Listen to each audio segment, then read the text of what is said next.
Welcome to Seattle, Washington, where it's a little bit cloudy overhead, but the rain's not happening, and we're getting ready for the Dunlop Motorcycle Tires track walk, so thanks for tuning in. And round 11 of the Monster Energy AMA Supercross Championship, and round 6 for the 250 West. And my co-host today is Dakota Tedder from Team Tedder, so welcome. Thank you, thanks for having me. Yeah, excited. Yeah, no, it'll be good. Looks like we got a little bit more rain than we thought, so it's definitely going to be a wet walk. Well, you're going to see right now, you can see the track crew is working really, really hard. The starting line is the worst part of it. A lot of the jumps you can see they've had covered for days now, and it really looks kind of dry. So it seems to me this is going to be a little bit of a Birmingham 2.0. The weather forecast is for rain to stop in the middle of the day. By 3 o'clock it shows no rain. So by the night program we should be good.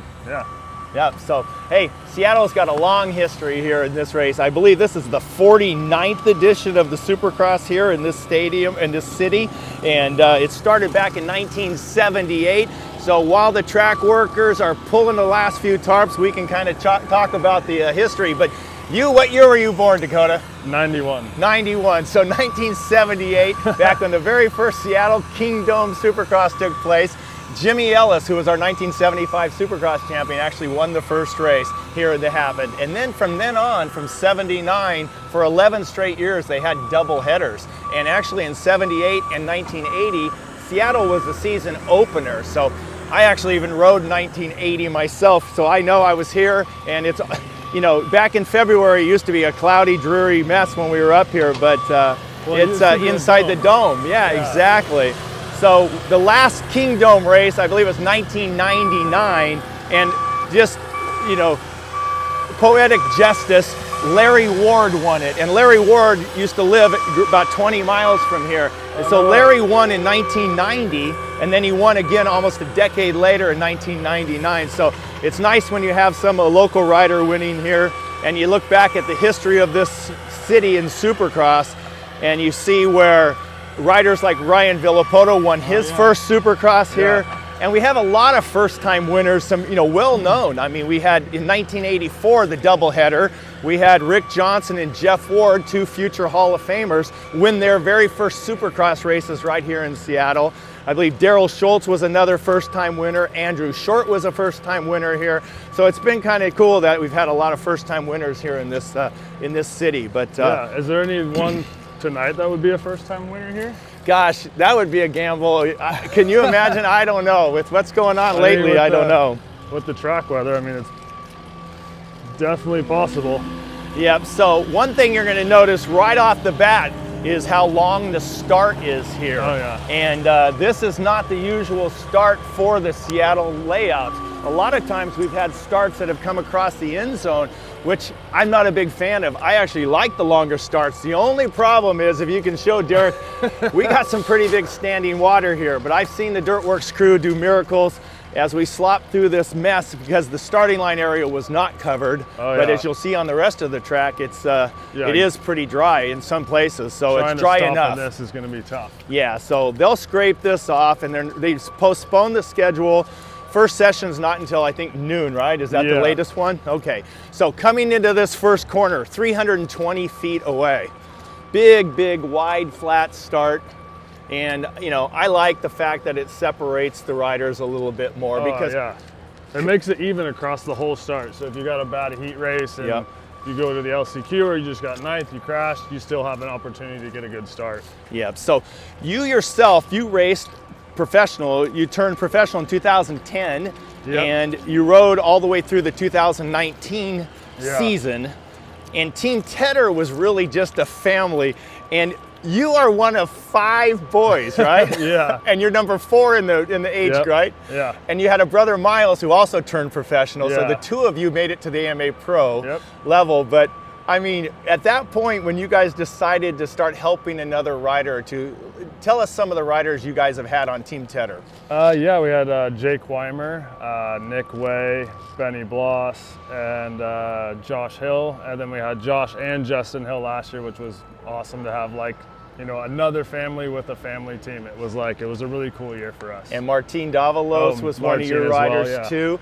And I remember, I think it was in Atlanta, because last week Martin was my co-host, And he did really well at Atlanta. Like his second Supercross race he ever raced. Yeah. He finished on the podium there behind Josh Grant and Davey Millsaps. And he always really did well at Atlanta, but I remember, wasn't he in like second place until the last lap or something? Oh, it was so brutal. It was second to the last lap, and then Cooper Webb and Tomac behind him and ended up passing him with like 2 turns to go. So he went from second to third, and then he went from third to fifth on the last lap. Yeah, right, that's Barsha right. Barsha passed. I mean, you had to have been, your heart had to have been stopping. You looked like you had a second place in the bag. I was probably doing laps in the manager's tower, and everyone's like, what's this guy doing? Having a heart. That would be amazing, because you guys are a full privateer team. Yeah. But you could tell us what you have. What kind of support do you get from the manufacturers, and now you're with the KTM brand? So yeah, so I mean, we switched from Kawasaki. We were Kawasaki for over a decade, and then we switched to KTM, and Roger and my father are good friends, and they ended up hooking us up with full factory bikes at first, and now we're on like a similar lease program for Justin now. Nice. So growing up in Southern California, you're kind of in that Seal Beach area near the coast there. Yeah. And then you got into moto. Your dad obviously raced. I think you guys Loretta Lynn's and all that. How many years did you do Loretta's? I actually was hurt a lot, so I only raced it I think twice. Oh, okay. So yeah, I had a rough amateur year. Yeah, before turning pro and then riding at Hangtown was your first race. So again, we're coming through the first corner here, and you can see it's a long, wide corner into a first rhythm section here. A little bit of a staggered on-off here to give the riders a chance to go off rhythm here. So you have a higher outside knob, probably a good 3-footer there, but the inside's probably only 2 feet. But the 450 guys, if the track, you can see this is really firm. We have a little bit of water down here in the bottom. But I mean, this is rock hard here. I mean, this is firm as can be. Yeah. This is what makes it tricky though, because then you're going to get a bunch of like soft ruts and then into something kind of hard. So yeah, standing up through all the transitions will be. I'm thinking they'll be scraping the first corner with regularity, and then at that point, this is firm. This is great. They put this in early in the week, and you can see, as typical, when the tarp's a little bit of seam where the water leaks down, but this is nothing. This is firm underneath. Yeah, I'm actually really impressed. These guys are going to go pretty fast. It's just a little bit slippery adobe, so I bought my old mud boots out because I don't care what color. These are already kind of a red, whatever. I don't care how bad they get beat up. So coming off of that section right there, we saw a little knoll on the inside, a knob on the outside, so you can get off rhythm here. If you do 2, then you can use the big 5-footer to go out there, and then you see right there we've got 4 3-footers. So we got a 5-footer, 4 3-footers, and then another 5-footers. So yeah. Boy, I mean, they're going to have a lot of options here. Yeah, I'm thinking they're going to probably want to get over this big one, then you can go 3, and then you can jump over another big one, which would be. Yeah, Derek, if you turn around and kind of show the rhythm lane we're looking at, because we had a little bird's eye view from the tall jump there, you can see right here, you shoot down here, you can see where we talked about here, where we've got the 4 3-footers. And the middle one is not all the way back down to the floor base. It's kind of a little bit of a sway back, camel back in the middle there. So you could land in that pocket there and then pop the next 2. But the 450 guys are always trying to avoid those big 5-footers. Yeah. And 250 guys when they can also. So yeah, and this one kind of has like a little bit of a filler. So going 3 from here would be tough. So speaking of 250s, we got a close one there. We've got we've got Levi Kitchen with the red plate. He's from this area, Portland, Pacific Northwest area. Yeah, he's from the Washougal area, and he's gonna be definitely a favorite he's for the night. He's going to be a crowd favorite. But then you've got RJ Hampshire, who's kind of coming on, and he's sitting back in third with Jordan Smith in there. And RJ is the only rider after the 2 sand races, where the San Francisco and San Diego, where he didn't have his normal days. I think he finished 6th and 11th or something around there. Don't quote me on that. But now he's kind of coming on hard, and he won the last race, the Triple Crown. And the last race for these guys in the 250s was Glendale. And it's February 10th, wasn't it, I think? Yeah, so like 6-7 weeks ago. Yeah, these guys are coming off of a little break there. Yeah, most of them probably rode outdoors getting ready, and then just tuned back up for Supercross just a few weeks ago. Yeah, it is almost time. They're starting to get ready, thinking about testing for outdoors, and the season is moving along. Again, round 11 already, so We got one more race in St. Louis, and then we got a break there, so they get 1 weekend off, the first weekend in April. So I think everybody's going to be looking forward to that. So you yourself, 92 times I counted. I think it's fairly accurate. So 92 times that you have made either the outdoor program in motocross, either in 250 or 450, or 250 Supercross or 450 Supercross. So you rode them all. Yep. I mean, you're 6'4". That's you have enough height and no problem the size to ride 450s. Yeah. Which size did you prefer? So I preferred the 450 for being a heavy guy. I didn't realize, because most people, you race 250s, you get experience, so then you go to the 450s with the big dogs. And so basically I was just stuck on 250s thinking I need to get better. And then when I went to 450, I was able to do all these triples that all these other guys were able to do from the bottom of the turns and stuff like that. So yeah. I kind of screwed myself by waiting too long to go 450, accepting my height, accepting my weight. Yeah. I mean, I think they say it's every 8 pounds is a horsepower. So, what do you weigh? Because you're still thin, look like you're in shape to ride. I'm 200 now, but I was 175 back then. I was so thin. Just to 175 at 6'4", man, you're making me feel fat. Exactly. That's something. So coming off of that rhythm section, obviously right into the Falcon tires, our sister company of Dunlop, our automotive brand. But the 180 right here and into another section. Those look beautiful. Yeah, look at this. Those are the most even. These are all exactly the same height, and I believe there's 10 or 11 of these right in a row. So think about that. They look like a set of whoops. They're so They perfect. are, and they're That's just wild. Perfectly spaced, all identical height. Wow. And this is a setup that we haven't seen very often, if I can remember. I like it, and there's plenty of distance between the pockets here, and because they knew that we were going to receive rain, they left the slopes pretty tame, and so that actually helps not develop the deep ruts that we saw last week in Indianapolis. Oh yeah, man. Seattle was always known for its ruts in the Kingdom, but man, it's this was one of the most challenging tracks. This in Indy. I mean, I raced this I always raced it when it was soft and sketchy, but there's been a couple times when it's been dry, surprisingly, dusty. I think last year was dry and dusty, so. We've seen it all, so you can see right there if you want Derek to film right there. So this is, they're sweeping it off right there with the brooms, and they'll wash it down onto the edges where to drain out of the stadium. Because obviously, the one thing that's funny about this, this stadium's a great big stadium, but it's one of the loudest stadiums. I saw a statistic that it's the second loudest ever recorded in an NFL stadium. And it reached 137 decibels. Only Arrowhead Stadium, they said it reached over 140. But was it a Super Bowl or what was it? This stadium is always known as a very loud stadium, but the unique design is just basically the field level is open. 70% of these bleachers are covered. So the fans watching, even if it rains, unless the rain's kind of coming sideways, you're staying pretty dry. Oh, yeah. Only the end zone seats there you can see are not covered as much.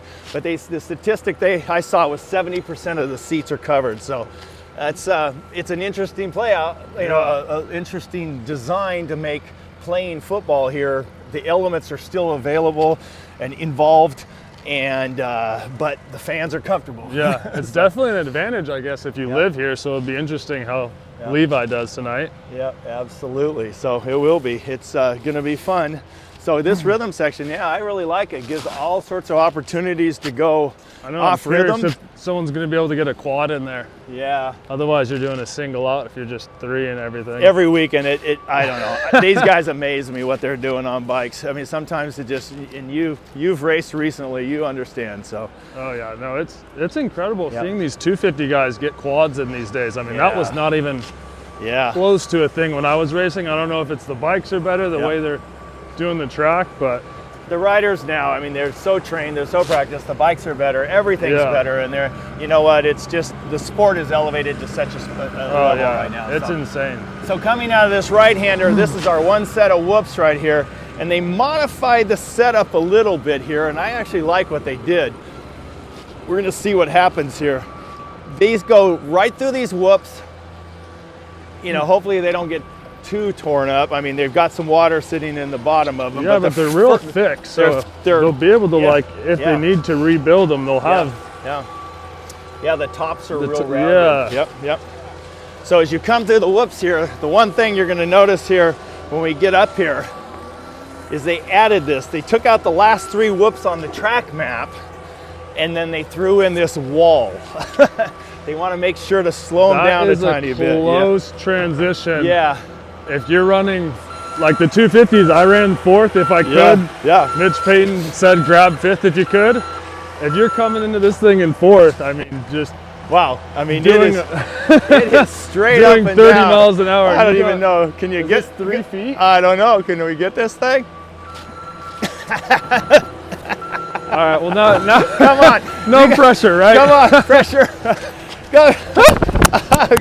Good job. Oh no, we got audio issues. We better get the mic. Before you come up.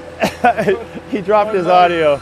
All right, so your audio transponder went down and you're not going down. So this is straight up and down, and we'll get our technical difficulties. That's a first, by the way, but how much do I owe you? No, only if it's broken. So this wall, this is something I have not seen before, and so we better audio check you. Are you working? I think so. Looks like it. We're good. Awesome. Whew. So last week was pretty cool because Martin Davalos said, when we walked into the wall jump at Indy, he said, man, I'm thinking somebody's going to try to jump that into the whoops. And last week in Indianapolis, I hope no one tries that. Nobody did it except Jet. And when he did it, it was an advantage last week. I couldn't believe it. Yeah, When I saw it on TV, usually when you jump a wall high, you lose time. Yeah. But like I saw like a few rounds ago, Justin did it into one of the other whoop sections. Yep. And it ended up being faster because you could keep jumping as you went through once it. you landed, it was another. But last weekend it was so rutted, I couldn't believe that he could like continue the rhythm. Well, that guy's got some talent. Main events, here we go. I'll walk through the mud, you can walk around it. So here's another interesting section. We come through this left-hander, and this is the 3rd time we actually are gonna cut across. This track cuts across, and this is a 220-foot long straightaway with not a single obstacle in it. No bumps, no anything, because we're going right across the starting line. And so they're scraping already, so we're gonna have to make a little bit of a shot here to get out of the way of the equipment.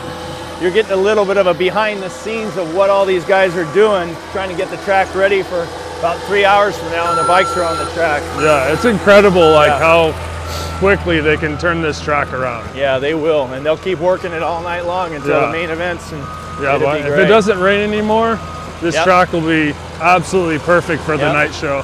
Now they got the heavy duty stuff out here and trying to clean it up, and you can see they're working a trench in there, trying to get the water to flow out. So again, 220 feet off of this straightaway here into a right-hand corner just before the finish line jump. And I don't know, when everybody has their own opinions of it, I like fast tracks because when you're in the stands watching the races, it gives riders an opportunity to not be battling the elements as much as, you know, the jumps and obstacles and the ruts. They're just able to pin it on the bikes and they get going and they can square up people, and you see a lot of aggressive passing going on here. So I have always liked having a couple of fast straightaways in the track. Yeah, I always liked Vegas had that. Always a couple like wide open sections. You get to like catch a breath, reopen your. Yep. I don't know if we're gonna get off this thing. I'm probably going down. You got it? Okay. So the one thing I did notice about this particular jump, the finish line jump, it's a little tamed down. The pitch on it. It's not quite as steep as normal. It's super mellow, but So this is again in anticipation of rain or soft conditions to keep the ruts from developing, because it's not that the riders can't negotiate it when it's clean, but when it's got a lot of ruts in it, you're racing for a finish line. Dragging a bunch of pegs and frames if it's too steep and rutted, for sure. Yep. So let's see here. Okay, made it. Yeah. Pretty mellow landing too. Again, in anticipation of some rain, keep the riders' safety factor. off this finish line jump, 45 degree, and another probably 150-foot shot across the starting line. So it's kind of surprising, like this is actually very challenging. When you're coming off a jump and you're high speed, and because our forks and suspension are so stiff, and then you have a slick section like this, people don't realize how much you're fighting the front end. Yeah, the Supercross suspension is it is. You set it up to hit obstacles hard, to hit whoops hard, and then when it just does the basic stuff that on a normal outdoor setup or a normal standard setup, it's pretty easy. You see a lot of crashes that way. A lot of lead crashes, people overlooking those little things. Yeah, they kind of rest up in their mind and they relax a little bit, and then they go to stuff a bike in a corner and they don't realize the forks didn't move a half an inch, and then the front end might wash or whatever it is. So yeah, so speaking of wash, this is I guarantee this won't be here in practice, but right now it's a little bit of a washout. So you can see. I mean, no one will be down there anyway at first, but when you start racing and people are cutting in and crossing over. Yeah, this is, we're not going to go fishing, but it's a bit of a pond, and they're already putting a trench in here to try to get the water out. They'll have this gone. So again, they'll have a marker in here, go across the starting line, and then instead of doing straight across exactly parallel to the starting line here, they've got a little bit of an angle as you're working your way back about, I don't know, where would that be? 20-yard line, 30-yard line of a football field? So probably, right? So, maybe, 10 yard?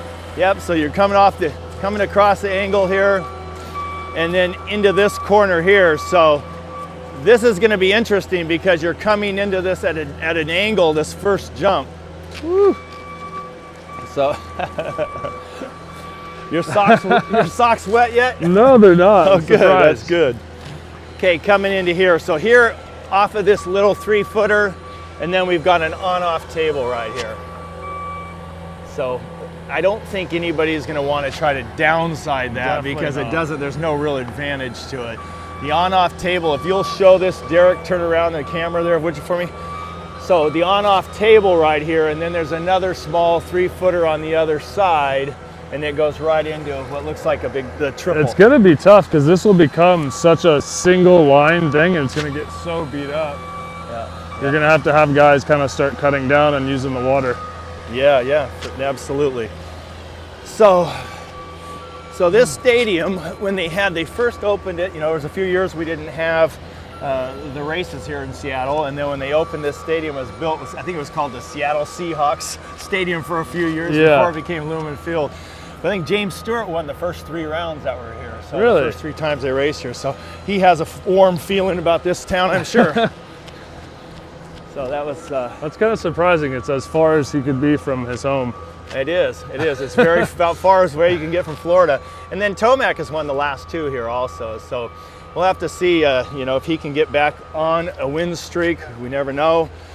Jet seems pretty, right now, he's getting into his stride. Yeah, he's getting his confidence back for sure for winning, that's for sure. Yeah, the main events, having the sweep of a Triple Crown like that. Yeah. I mean, it's only been done twice now. I mean, Ken Roxon did it at Glendale on a Honda. Now, so Hondas are the only people that ever sweep Triple Crowns twice.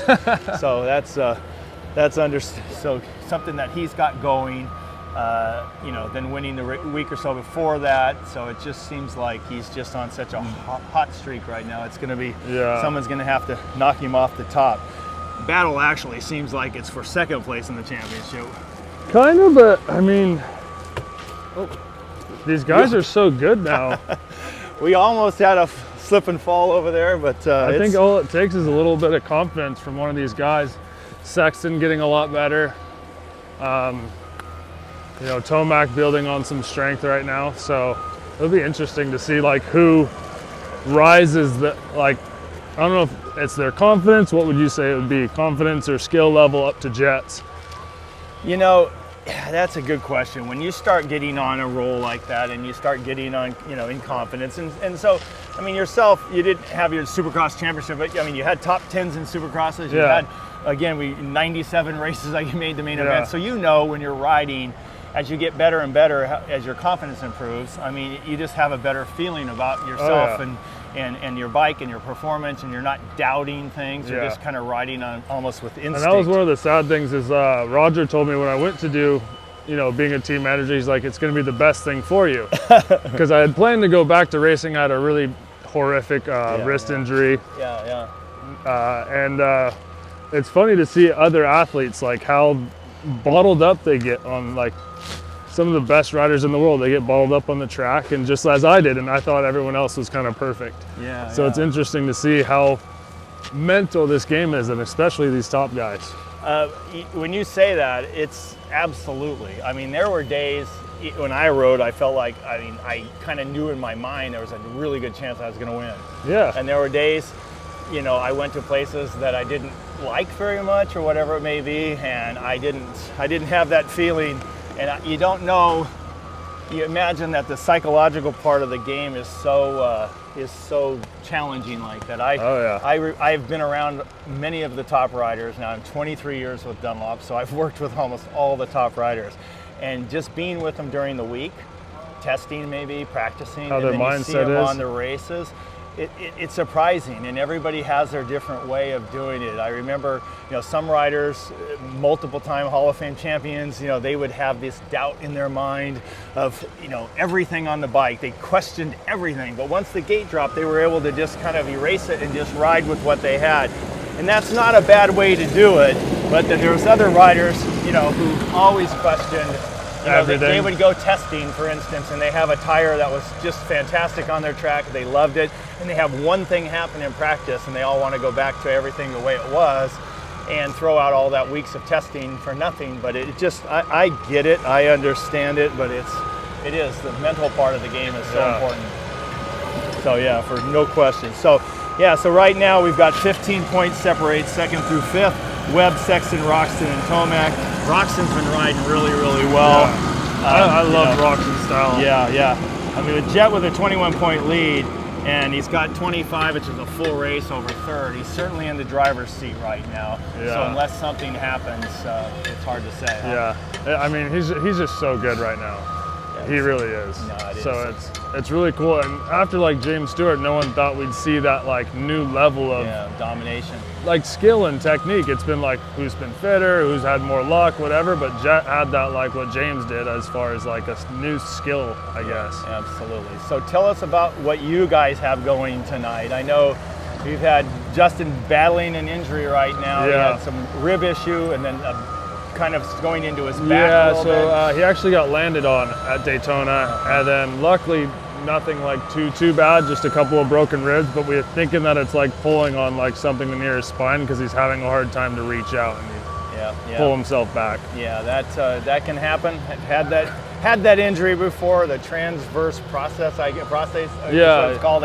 It's the little hooks that come off your, I'm not a doctor obviously, but I remember the tendons attached to the little hooks off of your vertebrae. But he'll be here today, so it'd be great for you to talk to him too. Oh, absolutely. So Dakota, thank you so much for being our track walk co-host, cool. And it's give it up close personal because we're right now coming right back into the first corner if we didn't finish it, which is right in front of the podium here. If you want to slide over and see the podium, and we got our Lumen field there, and we'll be in St. Louis next week.